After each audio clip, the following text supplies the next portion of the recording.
Hi, Kyle Iverson here for Casino Enterprise Management. I'm at G2E 2012, and I'm joined by Paul Lofgren, Vice President of Sales at AGS. Thanks so much for your time. Yeah, glad to be here, Kyle. So, highlights of G2E so far?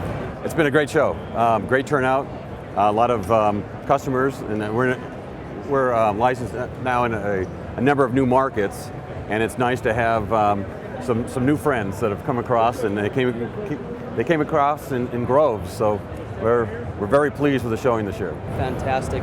Could you give me a rundown of the products that you're showcasing this year? So this is the largest show we've had. We've grown by about 60% from last year's show, and the way we filled up the booth, it looks like we're going to have to expand again next year, and that's part of our plan of growing judiciously and smartly as we add our game library and so forth. It's been very successful for us. Probably the biggest introductions we have is Blackbeard's Treasure. It's a wheel-based game, one of the most feature-rich games that I think you'll see on the floor. It's taken a lot of our innovations from our early games in the Roadrunner. We have lock and bump features, we've got chain reaction, we have pirates fighting pirates, and it's really a fun game. Player will play this and will not get bored because there's a lot of different avenues for them to explore in the bonus rounds that we don't think they'll be tired for years to come. That's great. Any other products that you highlight? Introduced Ripley's Believe It or Not. This is an area that we're going to spend a lot of energy on.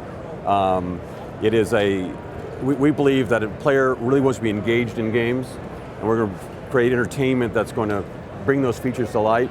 And in this case, we believe that knowledge-based and trivia-based games where they have to interact with the machine, they've got to get the question right. If they do that, they'll earn an extra dollars. If they don't, they left a little bit on the table, and they're going to go home and they're going to think about that. So I think it has great aspirations for community-based. So this is the first of a series. So we have Ripley's. We're going to follow that with Are You Smarter Than a Fifth Grader? And then thirdly, we just announced that we got the Family Feud title. So we'll spend a lot of time. You can see there's a lot of games that can be developed under those three themes alone. So very cool. Yeah. And what sets AGS apart from its competitors?